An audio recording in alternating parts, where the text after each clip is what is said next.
Ads లేకుండా latest episodes చూడండి.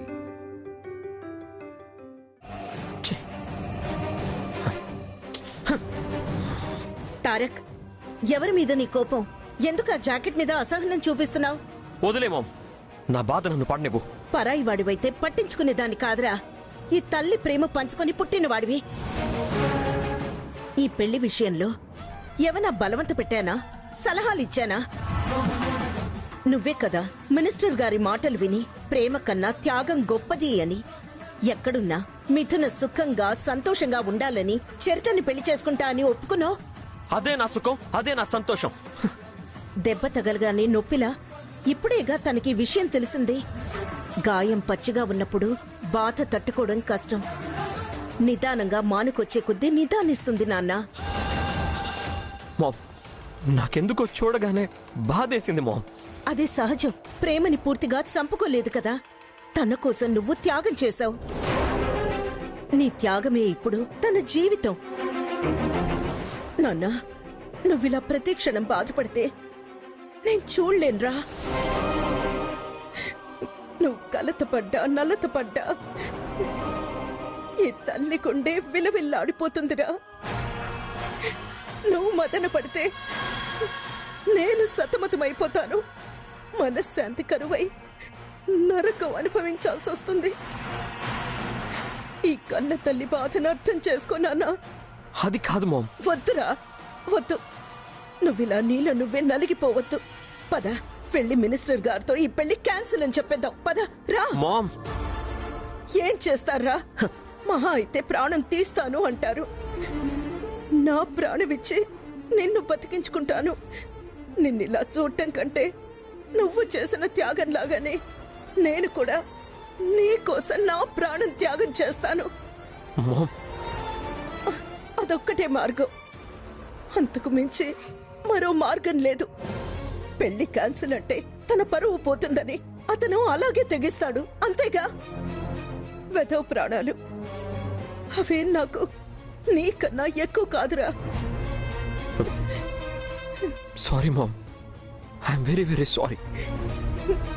ఇంకెప్పుడు ఇలా బిహేవ్ చేయను. ప్లీజ్ ఊరుకో మామ్.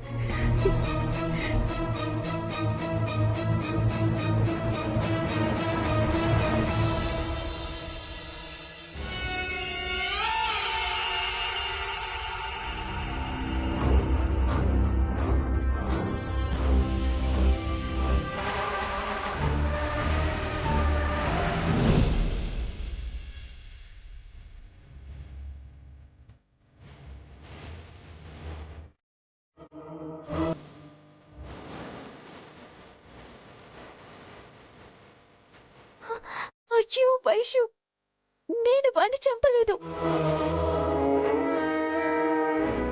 నేను గదిలో వాడి బాడీని చూశానంతే.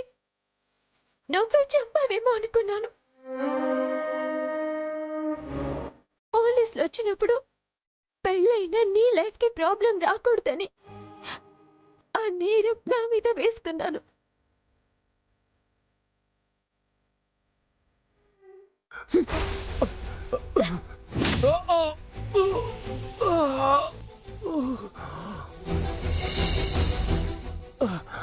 పెళ్ళయ్యేదాకా ఈ గదిలోనే చావు. మిథున నాకేం తెలీదు అంటుంది. నేను బయట గడిపెట్టి వచ్చినప్పుడు మురళి బానే ఉన్నాడు. ఈ మధ్యలో ఏం జరిగింది? వాడు ఎలా చనిపోయి ఉంటాడు?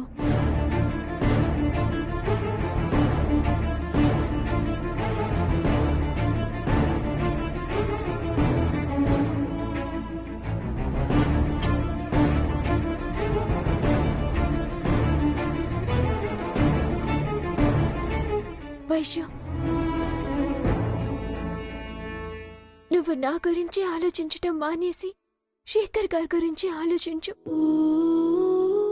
నన్ను ఉద్ధరించాలని నీ జీవితం ఇబ్బందుల్లో పడేసుకోకు.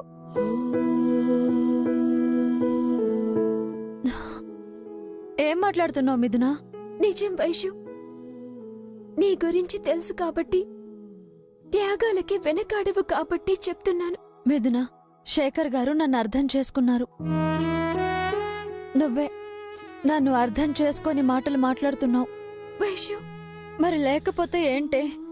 నీ దారికి నిన్ను వదిలేసి నా దారిన నేను శేఖర్ గారి దగ్గరికి వెళ్ళాలా? మిథున, నువ్వు నిజం చెప్పకముందే నువ్వు తప్పు చేసుండవు అన్న నమ్మకంతో నిన్ను విడిపించాలి అని ఇటు వచ్చానే. ఇక నిజం తెలిసాక నిర్దోషిగా నిరూపించకుండా నేను ఆ ఇంటికి కోడలిగా ఎలా వెళ్తానే? నువ్వు తప్పు చేయలేదని ప్రూవ్ చేయడం నా బాధ్యత.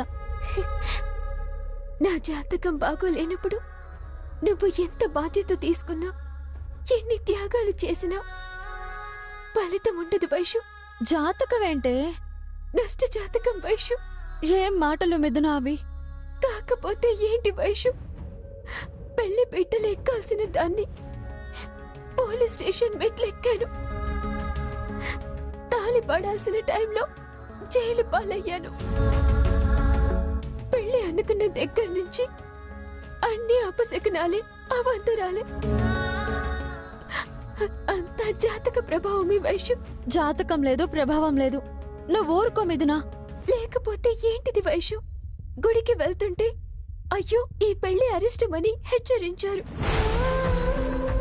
మొక్కు తీర్చటానికి మెట్లెక్కుతుంటే తార కళ్ళల్లో పసుపు పడి అవస్థలు పడ్డాడు. శుభలేఖలు కాలిపోవటం, ఆఖరికి పెళ్లికి ప్రయాణం అవుతుంటే యాక్సిడెంట్ అవబోవటం, అవన్నీ జాతక దోషాలే వైషు. జాతకాలు దోషమని పాతకాలపు చాదస్త మాటలు మాట్లాడకు. ఎన్ని జరిగినా ఎక్కడా ఆగలేదు కదా. ఏది ముఖ్యమో అక్కడే ఆగింది కదా, అది చాలదా? నా జాతకానికి తారక్ జాతకానికి పొసగ కనిపిస్తోంది. పుస్తకమే జాతకమైతే ప్రేమ ఎందుకు పుడుతుంది మిథున? చూడు, పిచ్చి పిచ్చి ఆలోచనలతో బుర్ర పాడు చేసుకోకు. వైషు, నా గురించి నీ జీవితం పాడు చేసుకోకు. నువ్వైనా కాపురానికి వెళ్ళి అమ్మ నాన్నల బాధ తగ్గించు వైషు. ఒక్క కంట్లో నలుసైనా తీసినట్టవుతుంది. నలుసు తీయటం కాదు, ఏ నలక లేకుండా చెయ్యాలి.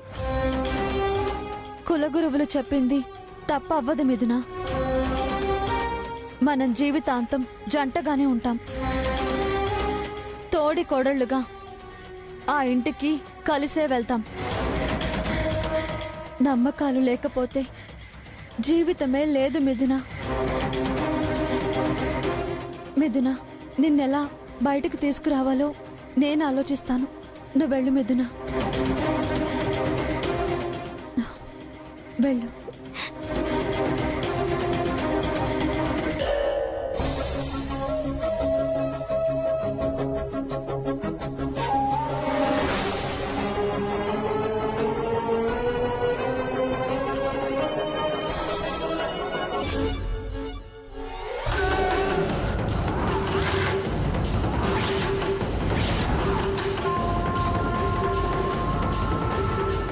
కాస్తలో ఎంతో ప్రమాదం తప్పింది.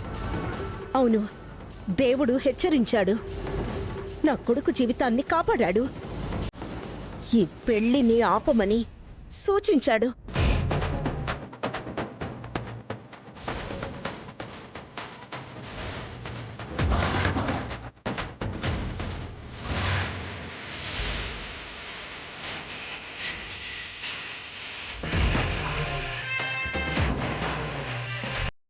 మర్యాదగా ఈ గదిలో ఎవరు పెళ్లి కూతురుగా తయారయ్యారో అది చెప్పండి ముందు.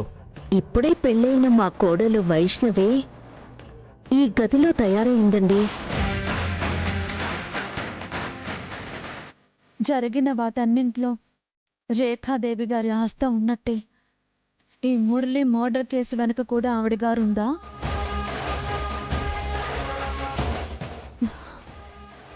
ముందు కన్ఫర్మ్ చేసుకోవాలి, తర్వాతే ఫర్దర్ స్టెప్.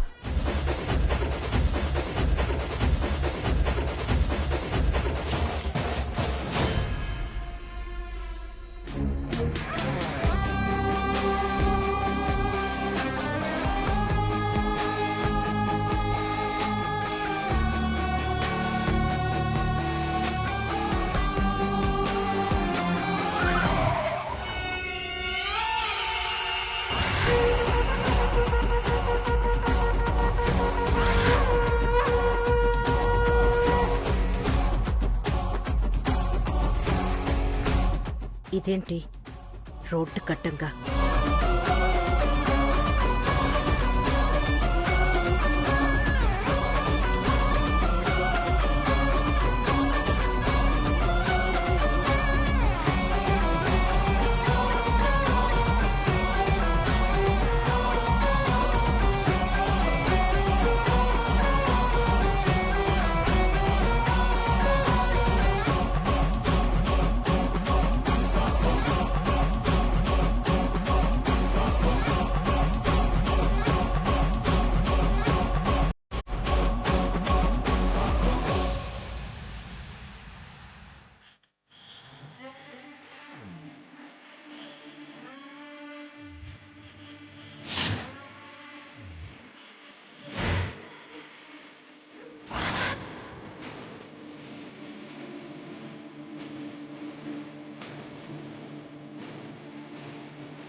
ఏంటి చెల్లెలి పరిస్థితి చూసి తట్టుకోలేక ఆత్మహత్యా ప్రయత్నమా?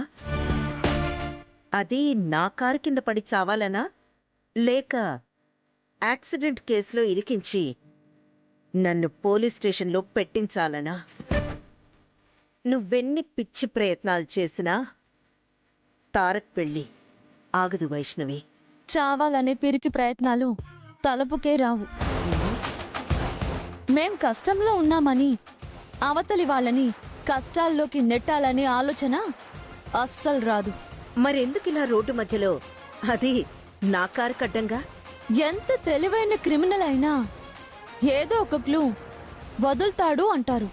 అయితే ఆ మురళీ గారి మర్డర్ వెనకాల తమరి స్కెచ్ ఏమైనా ఉందేమో అని ఎంత చేతులు దులుపుకున్నా కాస్తో కూస్తో మరక అంటుకుందేమో చూద్దామని. ఓ, నా మీద డౌట్ వచ్చిందా? చూసుకో, బాగా చూసుకో.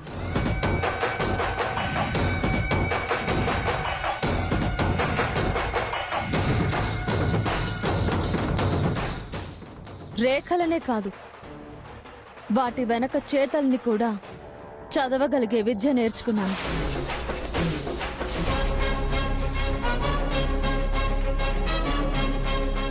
మీరు నిబ్బరంగా ఉన్నా మీ చేతుల్లో చిన్న షేక్ కనిపిస్తుందేంటి అత్తయ్య గారు? ఫేక్ మాటలు మాట్లాడుకో. షేక్ లేదు, షేక్ అవ్వాల్సిన అవసరం లేదు. దాచలేరు అత్తయ్య గారు, అస్సలు దాచలేరు. దాచే ప్రయత్నం కూడా ఫలించదు. మీతో సరి సమానం. కాదు కాదు,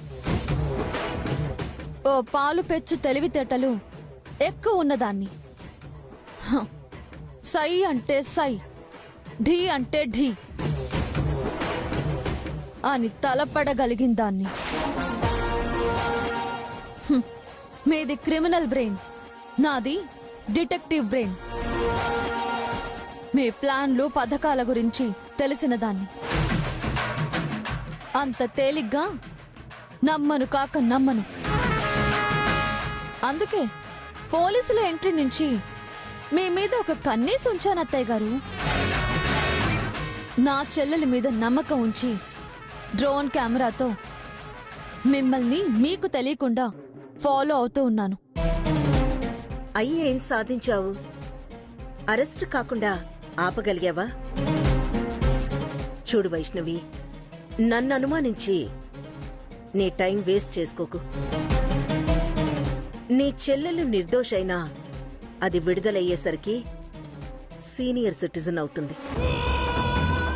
అందుకని అనుభవించాల్సిన జీవితాన్ని అడవి కాచిన వెన్నెలు చేసుకోకు.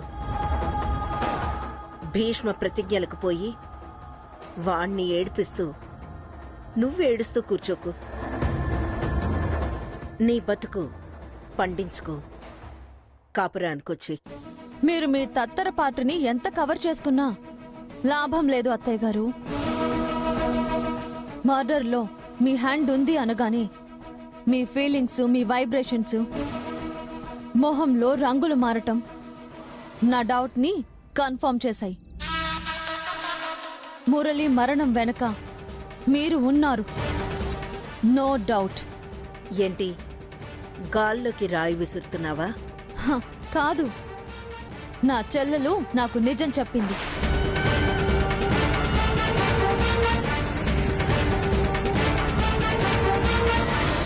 తను మర్డర్ చేయలేదని చెప్పింది.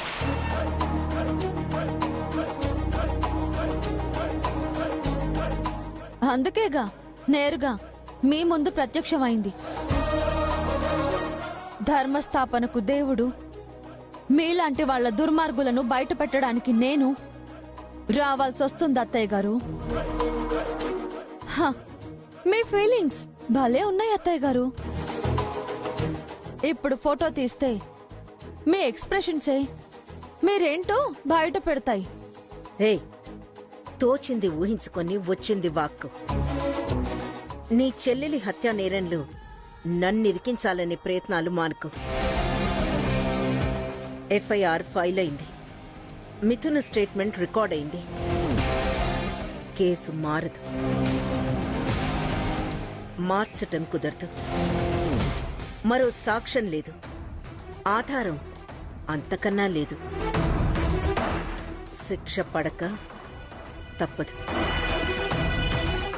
నీకు మరో జన్మెత్తినా ఆధారం లభించదు, లభించే ఛాన్సే లేదు. నేను ప్రయత్నం మానుకుంటే నిజం నలుగురికి ఎలా తెలుస్తుంది అత్తయ్య గారు? శిక్ష తప్పదు అని అంత ఖచ్చితంగా ఎలా చెప్తారు? ఆధారం దొరికి తీరుతుంది.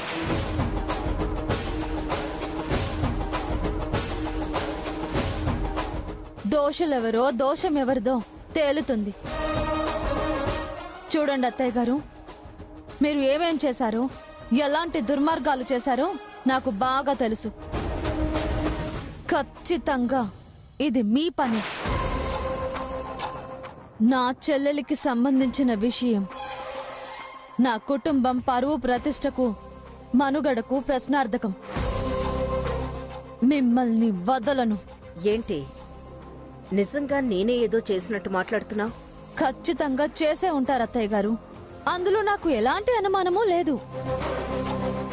దోషుల్ని నిలదీయటమే కాదు, ఇప్పుడు మేం అనుభవిస్తున్న శిక్షకు 10 రెట్లు ఎక్కువగా నువ్వు అనుభవించేలా చేస్తాను. నా చెల్లెలు కార్చే ప్రతి కన్నీటి బొట్టుకి వడ్డీతో సహా వెక్కి వెక్కి ఏడ్చి వెనక్కి ఇచ్చేలా చేస్తాను. Vaishnavi 1175 KB, no flash, only smash.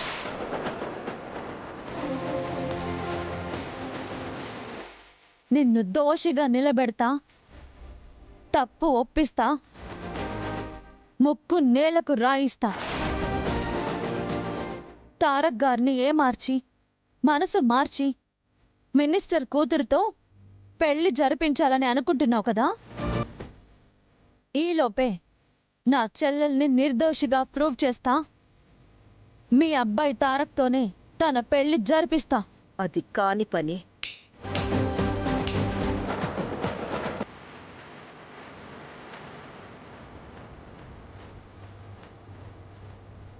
Challenge.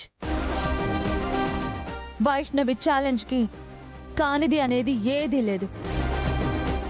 ఇది అత్త కోడళ్ల సవాల్. నన్ను గెలవటం ఈ లైఫ్లో మీకు సాధ్యం కాదు రేఖాదేవి. గుర్తుంచుకో.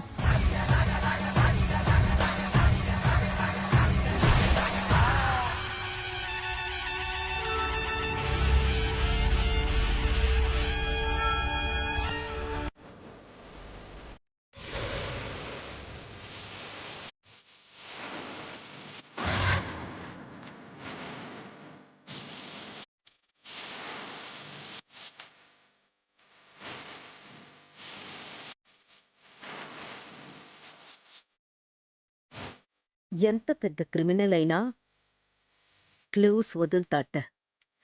ఏదో చేతులకి మరకలు అంటోంది. తారక్తో చెల్లి పెళ్లి చేస్తుందట.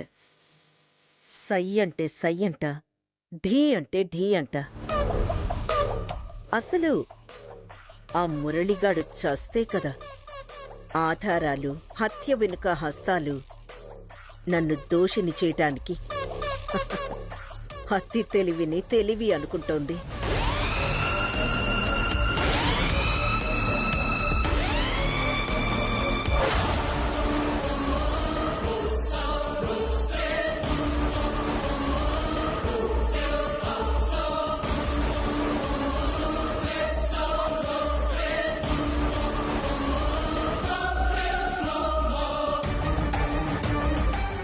ఏమంటున్నాడు మురళి? కళ్ళు తెరిచాడా లేక కలవరిస్తున్నాడా? వీడింకా స్పృహలోకే రాలేదత్తా.